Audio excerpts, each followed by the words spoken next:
Hey, it's Craig. I just wanted to let you know that you can listen to Canadian History X early and ad-free on Amazon Music, included with Prime. Hey everyone, Craig Baird here. Before I begin today's story, I want to take a moment and ask that you check me out on Patreon at www.patreon.com/CanadaEHX. There are several tiers with great benefits, from ad-free content to t-shirts and other cool stuff. As well, if you're a fan of Canadian history, make sure you check out all of my shows, from John to Justin, Canadian History X, Canada, A Yearly Journey, and Pucks and Cups, along with Canada's Great War. And don't forget you can also donate directly to the show at www.canadaehx.com. Just click donate. It helps keep this show going. And all donations in September will be going to the SPCA in the memory of my best pal Boris, who sadly passed away earlier this month. Okay, on with the show.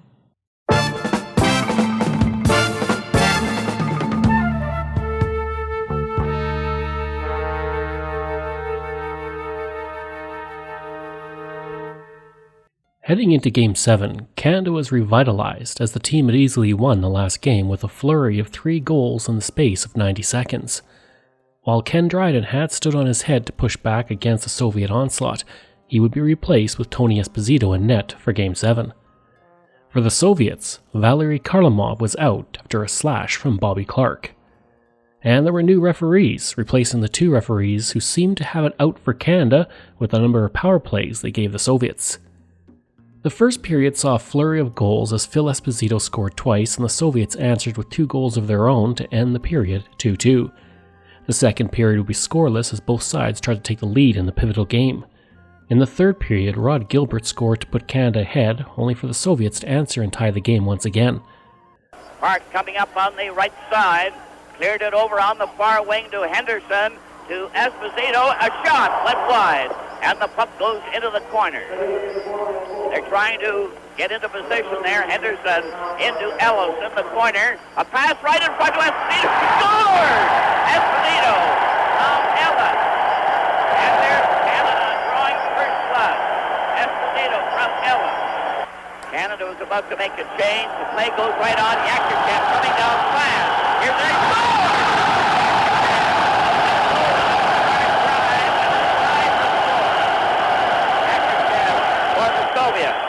Nikolov at center with Petrov. He gets that puck right in on goal right here. He shoots and scores. Went right in to score, drawing the goalkeeper out, and it was a beautiful goal by Petrov. It's back to Savard. He fakes the shot, turns. There's going to be a penalty call here. Esposito shoots, he scores.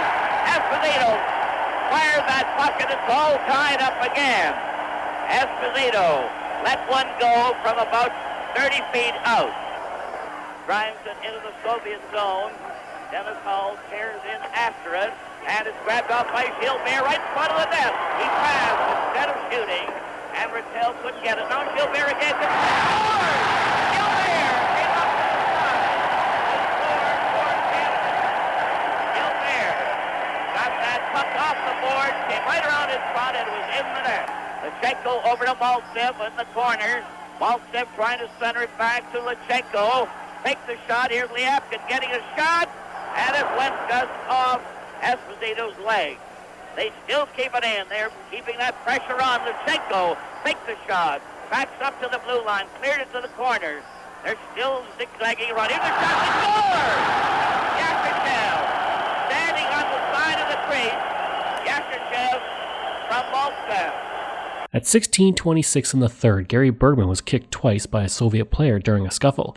Bergman would promise not to publicly berate the Soviet coach, Barbarov, over the matter, in exchange for ensuring that the 2 referees for Game 7 were the same referees for Game 8. More on this later. With the score tied, Henderson skated into the Soviet zone at 17:54 and put a pass through the feet of a Soviet player, then skated around him and picked up the puck and went on a breakaway against Vladislav Tretiak. As he shot, he was tripped and Henderson went into the boards while the puck went into the net. The goal light lit up and then went off almost immediately. To ensure there was never any doubt about the goal going in, Team Canada rushed onto the ice to congratulate Henderson. Henderson going down, got to the defense, goes right on, going, scores! Henderson, right through the score for Canada. A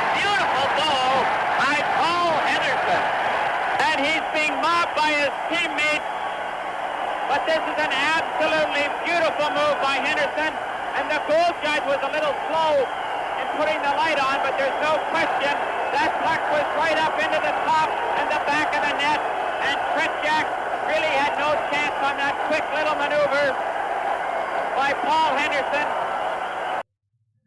Henderson would say of the goal that it was the one that gave him the most personal satisfaction ever, which is saying a lot considering what would happen in Game 8. Phil Esposito once again dominated on the ice, playing longer than most of the defensemen as he simply refused to come off the ice. Team Canada had won the game 4-3, and now it was time for the 8th game, with the series tied at 3 with one tie. Whoever won Game 8 was going to be the champions. Even if there was a tie, the Soviets stated they would claim victory due to having a goal lead in the series at that point. For Team Canada, it was a win or nothing.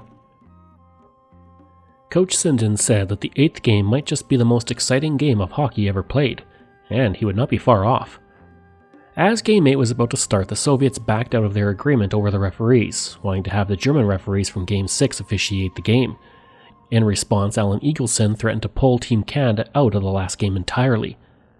Eventually, a compromise was used, with one German referee from Game 6 and one referee from Game 7 handling the game.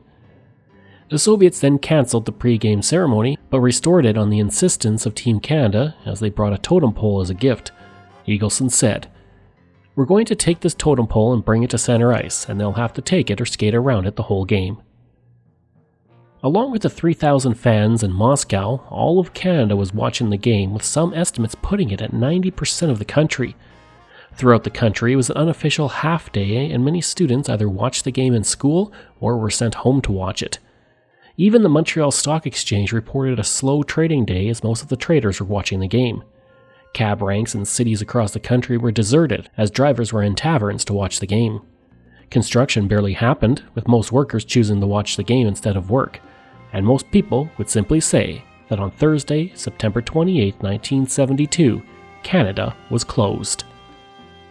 At Montreal's Central Station, 5,000 people watched 10 television sets to see the game. The game was also broadcast on CBC and CTV, and in French on TV Radio Canada. It would become the most watched sporting event in Canadian history, a record that would last until the gold medal game of the 2010 Winter Olympics in Vancouver. As the game started, and after a few early penalties, the Soviets took the lead 1-0 early in the first period. After JP Parise was called for interference, emotions boiled over, and he received a further penalty for banging his stick on the ice. When the misconduct penalty was given, Parise raised his stick and nearly swung it at the referee, who gave him a match penalty. In response, Coach Sinden threw a chair on the ice. Due to this, many believe that the rest of the game was refereed fairly and capably. Phil Esposito out there with Parise as the puck goes back to Mikolov. Maltsev takes his pass. He's knocked over by, and there'll be a penalty there to Canada. And just one penalty after another in this.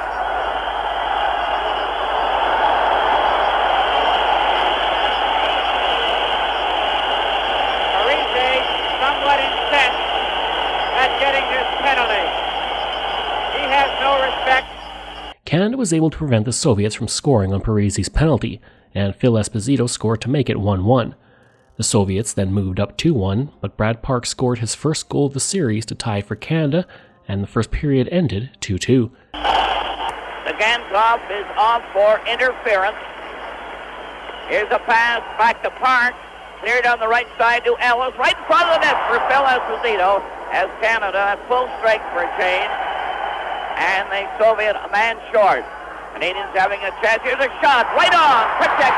They bang it in. Phil Esposito knocked in the rebound. And the score is tied. Phil Esposito. And that ties the score. Lachenko going into the corner.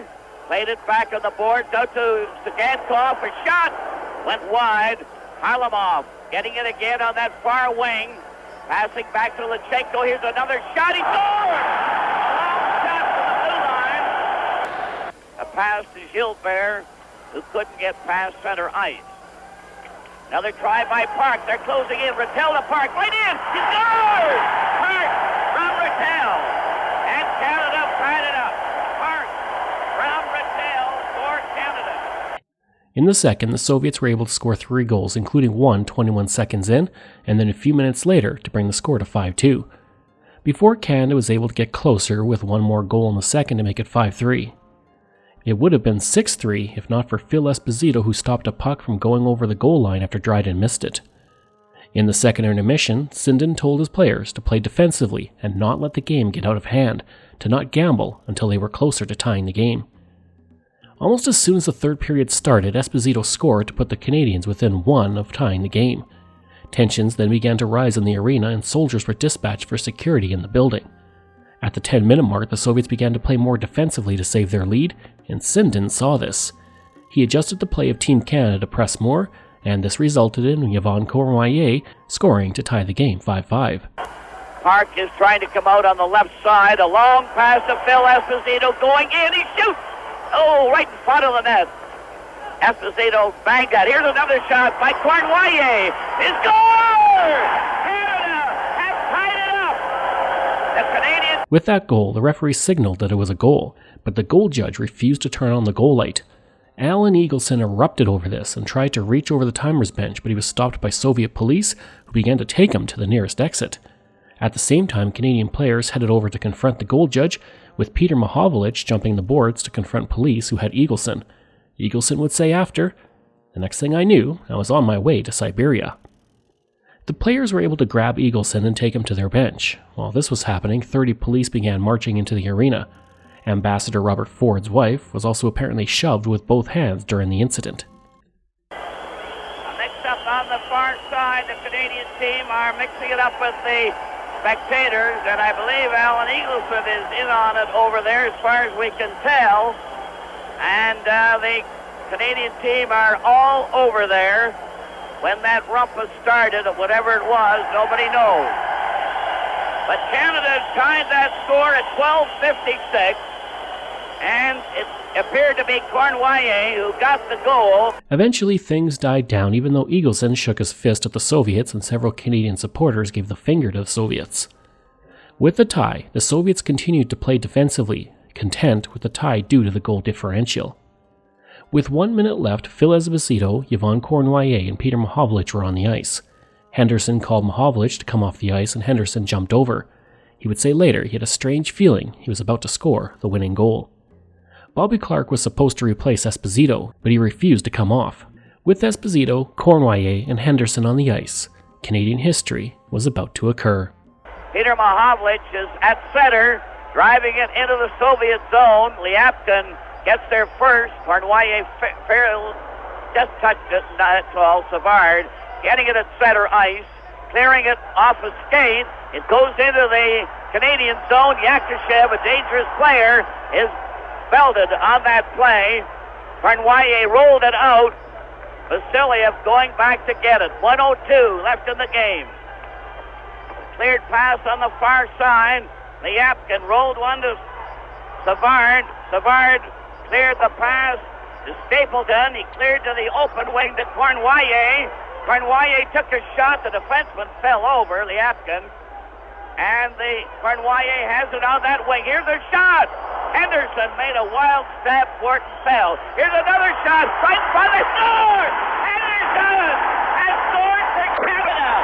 Henderson right in front of the net. And the fans of the team are going wild. Henderson right in front of the Soviet goal with 34 seconds left in the game. An absolute mob scene over Paul Henderson, as there should be, but you can't underrate the effort again of Phil Esposito. He gets the puck, he fights for it, he gets it back in front of the net, but it's Paul Henderson who's parked there. He bangs at it, and he beats Tretiak cleanly with an absolutely fantastic goal, and this crowd is going wild. The picture of Henderson scoring as he is hugged by Cournoyer would become an iconic photo in Canadian history. And Henderson would forever be associated with the goal as millions of Canadians erupted in cheer. Fans in Toronto would even offer to buy him a car if he didn't receive an award for his heroics on the ice. After the game, Henderson said, "It was the biggest thrill of my career to be named to this team. The next biggest thrill was to make the team. and now 3 winning goals in a row, who can believe it? Anticipating the flurry of people who would want to see Henderson, his family put a sign on their door stating there were no autographs left and they would not be answering the door anymore. Ken Dryden said of the win, "This has to be bigger than the year we won the Stanley Cup and I won the Conn Smythe Trophy." Bob Hughes of the Leader Post wrote, "It wasn't a hockey game, it was insane. Canada's 6-5 victory over the Russians yesterday defied logic. It carried the unexpected as a partner and it overwhelmed you. You didn't have to be with those 3,000 frenzied Canadian fans in Moscow to grasp what happened yesterday on the sprawling ice surface of the Lenin Sports Palace." Prime Minister Pierre Trudeau, who was in the midst of beginning an election campaign, said he was proud and happy that the team had won. He'd also send a telegram to Sinden congratulating him and the team on the victory in the series.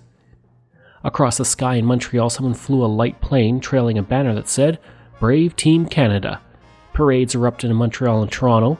Along Yonge Street, cars drove up and down the street with Canadian flags waving, and the occupants of the cars singing "O Canada." In Ottawa, people waved flags that read Esposito for Pope and Esposito for Prime Minister. Victoria Mayor Peter Pollan, though, had a different assessment of the series and the game, stating that the behavior of Team Canada was disgraceful, and added that it gave the children of Canada their first lesson in violence and bad sportsmanship. He also reluctantly agreed to send a congratulatory telegram to Sinden. Even brand new Canadians, though, were caught up in the celebrations. Sundendra Dadani, who had just arrived from Kampala, was shocked by the outpouring of emotion and simply said she couldn't see how men could stand on the ice like that. Restaurants and bars did excellent business, with many stating they had their best phone order day ever. And across Canada, it was considered the biggest party Canadians had thrown since VE Day in 1945. At the Soviet embassy in Ottawa, hundreds of fans descended on the area and began to celebrate outside of the building. A huge welcome for the team was also planned, but I'll be looking at that in the next episode. The Soviets, of course, were unhappy with the outcome, which is understandable, and Soviet media would state that the Canadians had won using prohibited and permitted methods. The media would come out and simply say in several places that the Canadians had violated the rules to win. But not all would feel that way. Boris Kulagin, assistant coach of the Soviets, said, "This is what happens when 2 great teams meet. We were not weaker than the Canadian team in this game. We lacked a little supporting luck." And while Henderson is seen as the hero of the series, it should be noted that Phil Esposito had a 4-point game in Game 8, consisting of 2 goals and 2 assists. Esposito was also the only player on both teams to have 4 points in a game. The Victoria Times columnist wrote, "For one completely dominating personality for Team Canada, Phil Esposito stands head and shoulders above all the rest. He has been the team leader right from the beginning." With the game over, Canada had won the series 4-3 with 1 tie, and Canada would be happy that despite the rocky start, the team had come together, battled through adversity, and made Canada proud with their Summit Series win.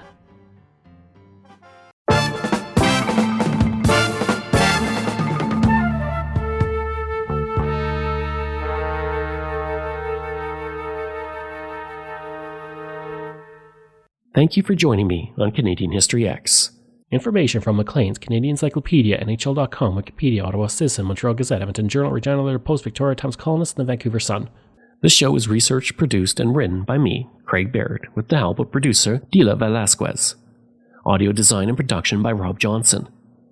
If this is your first time listening and you like what you heard, please take a moment and give us a 5-star review to help others find these amazing stories, and there are so many for you to sink your teeth into. And we love hearing from you, so if you have a show topic you want me to cover, email me at craig@canadaehx.com. And don't forget to stop by my website and social media. I've included all of those in my show notes. Until next time, I'm Craig Baird, and this is Canadian History X.